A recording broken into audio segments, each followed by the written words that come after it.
அடக்குமுறைகளை கொடுத்த ஒரு மனிதராகவே சீவலப்பேரியில் வாழ்ந்தவர். தனது தேக்கு மரத்தில் பதியப்பட்டிருக்கிற கண்ணாடிகளுக்கு முன் முழு உருவம் பதித்த தன்னுடைய உடம்பை சரி செய்துவிட்டு மீசையை மாறி சீவி வள்ளலாக நின்று பார்த்து கொக்கரிப்பவர். அவருடைய தேக்கு மர பீரோலில் இருந்த வெளிநாடுகளில் வாங்கிய துப்பாக்கி. ஆக அவருடைய நேர்மைத்தன்மையை அறியாத விற்பனையாளர்கள் சுப்பிரமணிய பிள்ளையினுடைய சொந்தக்காரர்களாக இருந்து போனார்கள் அல்லது சுப்பிரமணியத்தின் அடிவருடிகளாக இருந்து போனார்கள். அவர்கள் சுப்பிரமணிய பிள்ளையிடம் வந்து பேசுகிறார்கள். உங்களை விட மிஞ்சி விடுவதாக மலையாண்டி திகழ்கிறான். அவனுடைய வாட்டசாட்டமான உடம்பு திருகிய முறுக்கேறிய மீசை கம்பீரமான தோற்றம் கதிகலங்க வைக்கிறது. எங்களுக்கே கட்டளை போடுகிறான். உங்களை மிஞ்சுகிற அந்த நபரை நீங்கள் தான் கவனித்துக் கொள்ள வேண்டும் என்று உசுப்பேற்றுகிறார்கள் உடன் இருந்தவர்கள். மலையாண்டி முன்கோபக்காரராக இருந்ததால் அடிக்கடி சுப்பிரமணிய பிள்ளையை முறைத்து கொள்வதை வழக்கமாக வைத்திருந்தார். மலையாண்டியை எப்படியாவது போட்டு தள்ள வேண்டும், இல்லை என்றால் நமது பதவிக்கே உலை வைத்து விடுவான் என்று கருதிய சுப்பிரமணிய பிள்ளை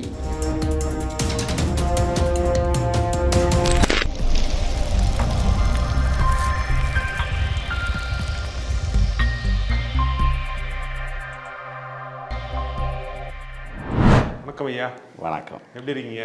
நலமா இருக்கேன். அதாவது அநீதியை பார்க்கும் போதெல்லாம் உனக்கு கோபம் வந்தது, ரவுத்திரம் வந்தது அப்படின்னா நீயும் என் இனமே அப்படின்னு சொல்லி சேகோரா சொல்லியிருக்காரு.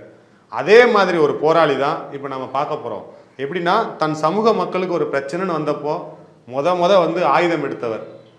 அதே ஆயுதம் தான் அவரை பின்னால் அவர் மரணத்துக்கு இட்டு சென்றது. பட் அந்த ஒரு மாவீரனை பற்றி பேச போகிறோம். அவரை பற்றி சொல்லுங்கள் சார். சீவலப்பேரி பாண்டி 1997களில் ஒரு பெரிய திரைப்படமாக நெப்போலியன் நடித்த காவியமாக வந்திருந்தாலும் அதிலே சில கலிசடை காட்சிகளை வைத்திருக்கிறார்கள். அது திரைப்பட விடயத்திற்காக திணித்திருக்கிறார்கள் என்பதை அந்த படம் பார்க்கும்பொழுது நம்மளுக்கு புரிகிறது. ஆனால் உண்மையான வரலாற்றை இன்னும் எவரும் பதியப்படாமல் இருப்பதுதான் ஒரு மாபெரும் சிறந்த போராளியாக கருதக்கூடிய சீவலப்பேரி பாண்டி என்கிற ஒரு மகத்தான மனிதரை நாம் பேச இருக்கிறோம். நவம்பர் மாதம் கார்த்திகை என்கிற இந்த மாதத்தில் காந்தல் மலர்கள் பூத்து குலுங்குகிற கண்கொள்ளா காட்சிகள், போர்க்களத்திலே போராடுகிற போராளிகள் எதிர்ப்படையை தாக்குதல் நடத்துகிற போது படையணி வீரர்கள் படுகாயம் அடைந்தோ அல்லது இன்ன பிற துன்பங்களில் அவர்கள் மறைவுற்றாலோ அவர்களை கல்லறையில் அடக்கம் செய்து காந்தல் மலர்களை சூடுவதாக புறநானூற்று பாடல்கள் நிறையவே நம்மளுக்கு எடுத்துக்காட்டாக இருக்கிறது. ஆகையால் கார்த்திகை மாதத்தில் காந்தல் மலர்கள் பூத்து குலுங்குகிற இந்த மாதம்தான் மாவீரரின் மகத்தான நாளாக கொண்டாடப்படுகிற நவம்பர் 27 நாம் நினைவுபடுத்தி பார்க்கிறோம். தூங்கும் கல்லறையில் அயர்ந்து படுத்து கிடக்கிற ஓய்வறியா போராளிகளை யாரும் உசுப்பிவிடக்கூடாது என்பதற்காகவே சத்தம் போடாதீர்கள் என்கிற வார்த்தைகளோடு கல்லறையில் உறங்குகிற மாவீரர்களை நினைவுபடுத்தி பார்க்கிறோம்.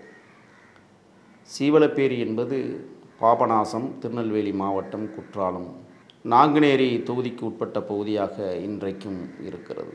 வைகை அணை தண்ணீர்கள் தடம்புரண்டு ஓடுகிற கண்கொள்ளா காட்சிகள், கண்ணுக்கு எட்டிய தூரம் மலைத்தொடர்கள், ஆங்காங்கே சிதறி கிடக்கிற சிறு சிறு கிராமங்கள் என்று விவசாய பூமியாக விளைந்து நிற்கிற புண்ணிய தேசம் சீவலப்பேரி.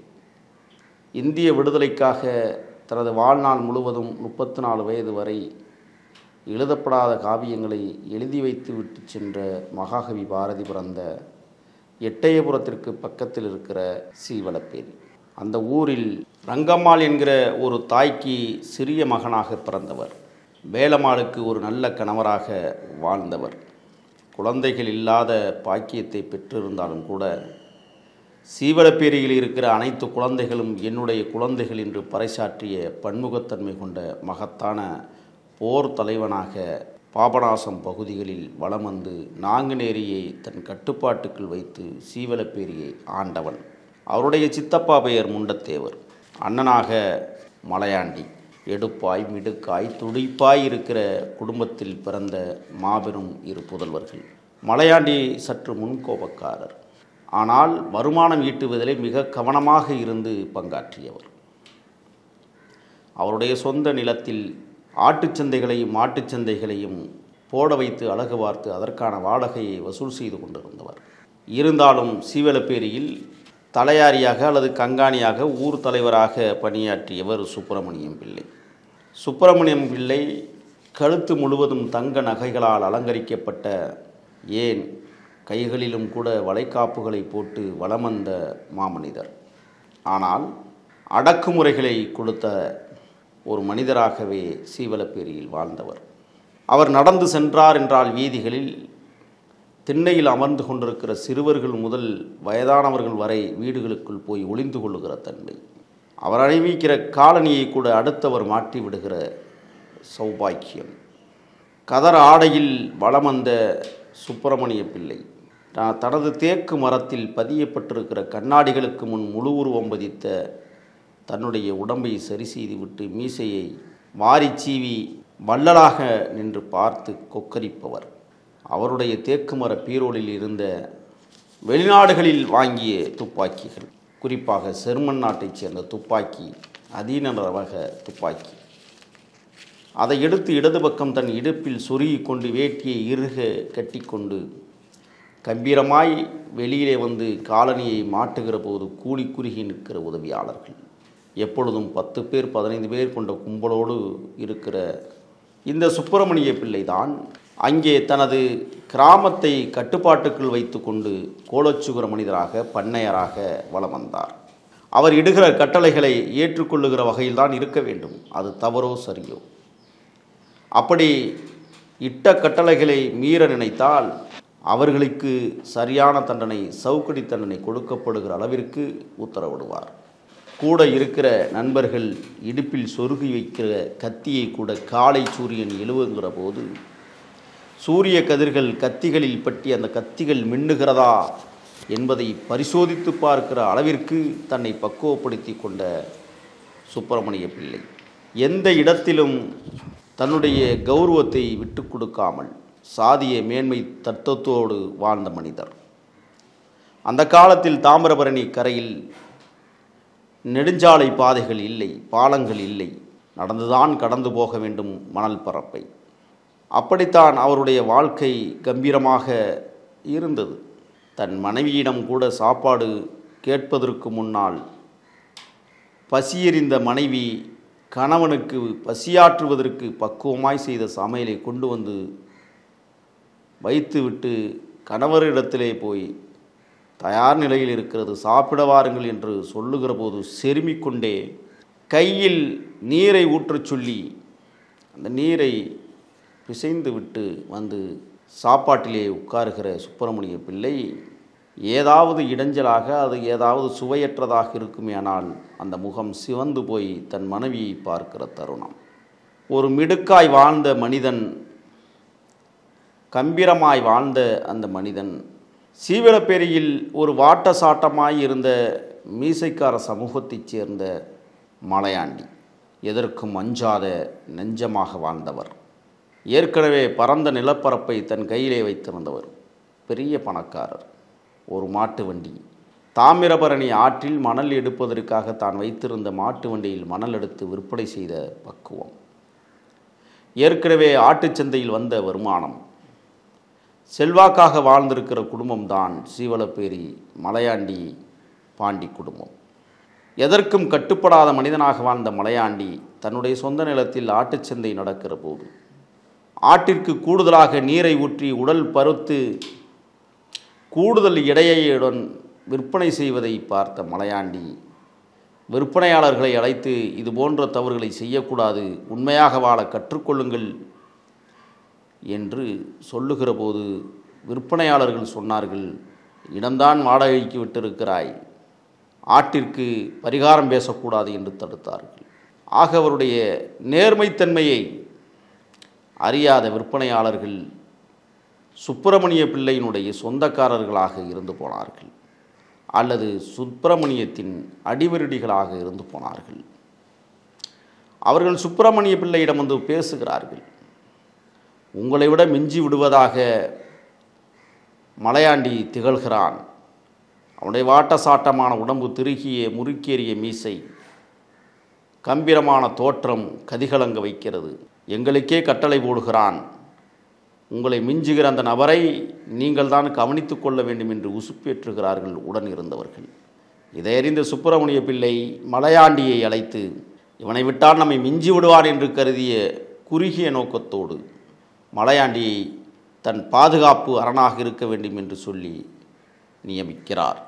மலையாண்டி அதற்கு இசைவு தந்து சுப்பிரமணிய பிள்ளையின் பாதுகாவலராகவே பயணிக்கிறார். இவருடைய எடுப்பான நடையும் மிடுக்கான மீசையும் கூட சுப்பிரமணிய பிள்ளையை பயம் கொள்ளச் செய்தது.